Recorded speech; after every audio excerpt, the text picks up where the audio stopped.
இன்னைக்கு ரொம்ப ரொம்ப சிம்பிளான ஒரு நாள் தான். பெருசா எந்த வேலையும் பண்ணல. சரி வாங்க, வாழ்க்கை கதை 49வது நாள்ல நான் தான் உங்க அருணவ பேசிக்கிட்டு இருக்கேன். காலையிலே ஒரு 2 நாளா ஒர்க் ஆகாத வால் கிளாக்க ரூம்ல இருந்த ஒரு வால் கிளாக்ல இருந்து பேட்டரி எடுத்து இதுல போட்டு இதை ஓட வச்சிட்டேன். இப்ப அதை என்னைக்கு ஓட வைக்க போறேன்னு தெரியல.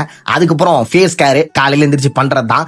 நீங்க எல்லாம் ஃபேஸ் கேர் பண்ணுவீங்களா அப்படின்னு கேட்காதீங்க. கண்டிப்பா பசங்க எல்லாருமே ஃபேஸ் கேர் பண்ணுவோம். ஆனா ஃபேஸ் தான் நம்ம மேல கேர் பண்ணாது. அது மட்டும் தான் மேட்டர். அதுக்கப்புறம் பொறுமையா மார்க்கெட் கிளம்பியாச்சு. மார்க்கெட்டுக்கு போறதுக்கு முன்னாடி எனக்கு ஒரு டவுட். உங்க வீட்ல இப்படி நடக்குதான்னு எனக்கு சொல்லுங்களேன். காய்கறிகள் எல்லாம் வீட்டுக்கு வாங்கிட்டு வந்து வச்சிடறோம். துணி காய போடுறோம். காய வச்ச துணி எடுத்து வந்து வீட்டுக்குள்ள வைக்கிறோம். வீட்டு வேலை ஏதாவது சொன்னாங்கன்னா அதையும் பண்ணிடுறோம். வெளியே போயிட்டு ஏதாவது வாங்கிட்டு வாடானா அதையும் பண்ணிடுறோம். இவ்வளவு வேலையை நம்ம எல்லாத்தையும் பண்ற மாதிரி தான் இருக்கு. ஆனா இந்த தாய்மார்கள் யாருமே நீ வேலையே செய்ய மாட்டேற அப்படின்றாங்க. அதுதான் ரொம்ப மனசு கஷ்டமா இருக்கு. இதே தான் உங்க வீட்டுல நடக்குதா நம்ம சொல்லுங்க. அதுக்கப்புறம் எப்பயுமே நம்ம மார்க்கெட்டுக்கு வந்தாலே நமக்கு தெரிஞ்ச கேர்ள் ஃபிரெண்ட்ஸ் எல்லார்கிட்டையும் பேசிட்டு போறதா. அதுல எங்கேயுமே காம்ப்ரமைஸே கிடையாது. காய்கறி விற்கிறவங்க இருந்து மீன் விற்கிறவங்க இருந்து எல்லாருமே நம்மளோட ஃப்ரெண்ட்ஸ் தான். எல்லாமே லேடிஸ் ஃப்ரெண்ட்ஸ் தான். அது ஏனே தெரியல. அதுக்கப்புறம் ரொம்ப முக்கியமா எனக்கு பிடிச்ச ஒரு பொருள், இந்த ஆடி மாசம் ஆகஸ்ட் மாசம் வந்தாலே இந்த கூழு.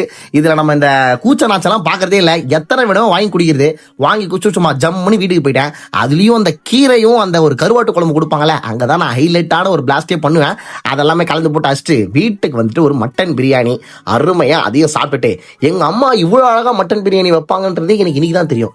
இவ்வளவு நாள் வந்து அவங்க மட்டன் பிரியாணி செஞ்சது எனக்கு வந்து அது மட்டன் பிரியாணியா இல்ல அது தக்காளி சாதம் பண்ணி டவுட்டா இருக்கும். இன்னைக்கு ஏதோ நல்லா பண்ணிருந்தாங்க. அதை விடுங்க. அது ஒரு பிசினஸ் ஒர்க் இருந்தது, அதையும் பண்ணியாச்சு. அதுக்கப்புறம் ஸ்கிரிப்ட் ஒர்க் இருந்தது. அதுதான் தலைவலி புடிச்ச வேலை. ஏன்னா ஸ்கிரிப்ட் ஒர்க் வந்து ரொம்ப ரொம்ப கஷ்டம். அதை பொறுமையா இருந்து பண்ணாலே அது ரொம்ப பெரிய விஷயம். அதையும் எப்படி இன்னைக்கு கொஞ்சம் எழுதி முடிச்சிருக்கேன். அதுக்கப்புறம் சரி வீட்டுல இருந்து கிளம்பி கண்டென்ட் வீடியோ எடுக்கிறதுக்காக அசோக் பில்லர் வரையும் போனோம். அதுக்கு முன்னாடி ஒரு சின்ன பாக்ஸிங் பண்றதை பார்த்தோன்னே நான் பாக்ஸரா நினைப்பீங்க. கண்டிப்பா நான் பாக்ஸர் கிடையாது. பாக்ஸர் தெரிஞ்சவங்க காரி துப்புவீங்க, மன்னிச்சிருங்க. சும்மா பண்ணி பார்த்தேன். ஆனா எனக்கு பாக்ஸர் ஆனோன்னு ஆசை. பட் ஹேண்ட் டிஸ்லோகேட் ஆயிடுச்சு. இதுக்கப்புறம் ஆக முடியாது. அது மாதிரி மெட்ரோல தாங்க போறேன். மெட்ரோல போன அப்புறம் நண்பர் இவர் கூட தான் இன்னைக்கு நம்ம கண்டென்ட் பண்ண போறோம். இவர் தான் தினேஷ். இவரும் நம்மளுடைய பாலியல் நண்பர் தான். அதுக்கப்புறம் இவர் கூடயும் கண்டென்ட் பண்ணி இன்னைக்கு அருமையா வீடியோ முடிச்சிட்டேன். அதுக்கப்புறம் இந்த கண்டென்ட்லாம் நீங்க பார்க்கணும்னா ஆக்டர் அருணவ் நமக்கு இன்னொரு பேஜ் இருக்குங்க. அதுல போய் கண்டிப்பா பாருங்க. டிஸ்கிரிப்ஷன்லயும் அதோட லிங்க் தரேன்.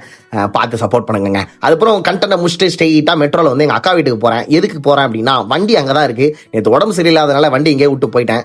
அதையும் இன்னைக்கு வந்து எடுத்துட்டு சர்ன்னு வீட்டுக்கு போயாச்சு. சரி வீட்டுக்கு போறப்ப எங்க அம்மா வந்து டிமார்ட்ல வந்து ஒரு சில பொருளை வாங்கிட்டு வராங்க. இந்த பொருள்ல ஒரு பொருள் வந்து அன்பாக்சிங் வந்து நாளைக்கு வரும். அதுல பாருங்க. எனக்கு அது ரொம்ப பிடிச்சது. சரி நீ வீடியோ முடிச்சுக்கிறேங்க. பாய்ங்க.